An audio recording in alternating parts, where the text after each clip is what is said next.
Bonjour à toutes et à tous. Je suis Saïd Ouglal, enseignant du primaire. Dans cette vidéo, je vais vous présenter le sujet intitulé Les communications numériques dans le cadre de la formation des formateurs dans le domaine de l'éducation numérique TOTED, sous la tutelle de l'Académie de l'éducation digitale pour former les formateurs. Le projet de l'association Éducation numérique, encadré par les chers professeurs Mariam Janati Idrissi, Abdelkarim Labtira et Karim Ouadghiri. Mon plan pour cette présentation est le suivant. Une introduction, puis j'aborderai les axes suivants. Axe numéro 1, le plan de communication numérique. Axe numéro 2, les outils de la communication numérique.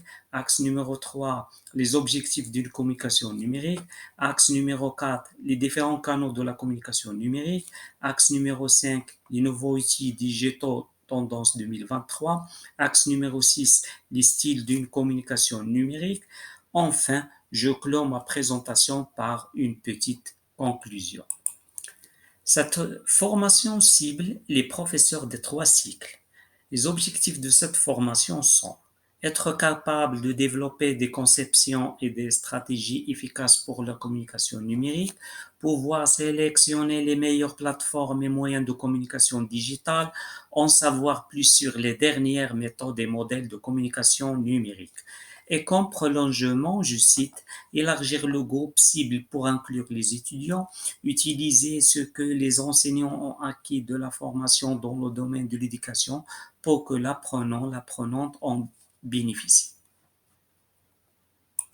Je commence alors par une petite introduction. Comme vous le voyez sur le document, sur à peu près 8 milliards d'humains, 4 milliards ont un téléphone portable, 4 milliards ont accès à Internet et à peu près 4 milliards sont sur les réseaux sociaux.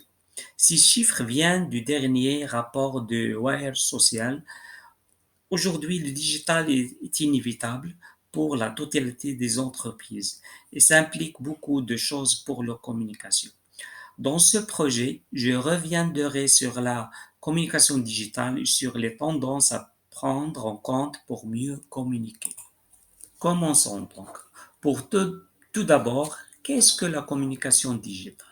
Dans le domaine professionnel, il s'agit de la stratégie et des actions de communication utilisant pour support les médias numériques, c'est-à-dire les canaux de communication tels que les sites web, les blogs, les réseaux sociaux, les applications mobiles et les newsletters ou emailing. Vous le savez très bien qu'au cours d'une communication numérique, le message peut être transmis sous forme de texte ou bien photographie ou bien illustration, infographie par exemple, ou bien animation ou bien des vidéos. Concernant l'axe numéro 1, je vais vous parler du plan de communication numérique. Alors, pour construire un plan de communication digitale efficace, il vous faut 8 étapes clés. Ils sont comme suit. Pour l'étape numéro 1, vous devez analyser votre marché et positionnement. Pour l'étape numéro 2, vous devez fixer des objectifs atteignables. Pour l'étape numéro 3, vous devez identifier votre client type et vos attentes. Pour l'étape numéro 4, faites un point sur votre communication actuelle et celle de vos concurrents. Pour l'étape numéro 5, vous devez choisir des leviers et des canaux de communication. L'étape numéro 6, travailler votre contenu. Pour l'étape 7, déterminer un budget. Et pour l'étape numéro 8, élaborer un plan d'action planning. Pour l'axe numéro 2, je vais vous parler des outils de la communication digitale. Donc, les meilleurs outils de la communication digitale sont le site web, les newsletters, les réseaux sociaux, la publicité online ou bien la publicité digitale. Concernant l'axe numéro 3, je vais vous parler des objectifs d'une communication numérique. En général, l'objectif d'une communication digitale est de définir et de proposer du contenu intéressant à des prospects dans le but de développer une image, une autorité ainsi que de fidéliser les internautes. Donc cet objectif sera atteint si Vous créez et entreprenez des liens avec votre cible ultra connectée en créant du contenu sur mesure qui saura lui plaire et l'interpeller. À travers bien sûr des commentaires et des questions que les gens vous proposeront sur votre site web et sur les réseaux sociaux. Vous renforcerez le lien entre votre entreprise et votre clientèle. Pour la deuxième condition, c'est vous interagissez avec une audience où qu'elle soit tout au long de la journée. Cela veut dire que les publications sur votre page permettent d'interagir avec votre audience de nombreuses façons. Ils peuvent la divertir ou l'informer, la faire réfléchir ou apporter un plus à son quotidien.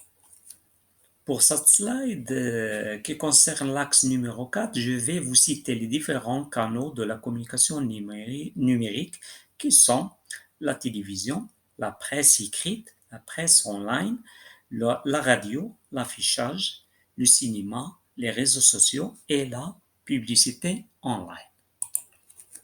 L'axe numéro 5 vise les nouveaux outils digitaux tendance 2023. Tout le monde est convaincu que le marketing digital est une industrie en constante évolution. En effet, chaque mois, de nouveaux changements font leur apparition, que ce soit dans l'univers des réseaux sociaux ou le cherche Google ou le marketing de contenu. De nouvelles technologies arrivent dans notre vie, comme l'intelligence artificielle. Aussi, les algorithmes sont plus performants et intelligents. Finalement, l'axe numéro 6 sera consacré pour les 4 styles d'une communication numérique. Vous pouvez repérer les 4 styles de communication des membres de votre équipe en identifiant certains signaux. Vous serez ainsi en mesure de savoir comment bien communiquer avec chacun d'entre eux. Pour le premier style de communication qui est la communication passive, le style de communication passif consiste à ne pas exprimer ses propres pensées ou sentiments et à faire passer ses besoins en dernier pour tenter de rendre les autres heureux. Pour le deuxième style, c'est le style de communication agressif. Dans la communication agressive, les communicateurs agressifs font connaître leur opinion de manière directe et souvent brutale. Ce sont généralement des orateurs sûrs d'eux et les membres de l'équipe qui parlent le plus souvent lors des réunions. Le troisième style de communication, c'est la communication passive agressive. C'est une combinaison des deux styles de communication précédents et se traduit par une attitude passive dans l'expression des besoins, des désirs, des idées et des sentiments et cache une intention agressive sous-jacente. Pour le dernier style de communication, c'est le style assertif. Dans la communication assertive, les communicateurs expriment leurs pensées et leurs ressentis de façon claire et assurée, sans crainte ni mépris. Ils parlent généralement d'une voix calme et posée et n'hésitent pas à regarder leur auditoire droit dans les yeux lors des échanges en face à face. Je clore donc ma présentation par une petite conclusion.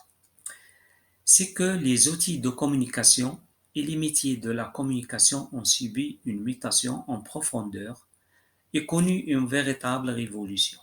Afin d'optimiser sa communication digitale, il faut désormais mobiliser de multiples compétences.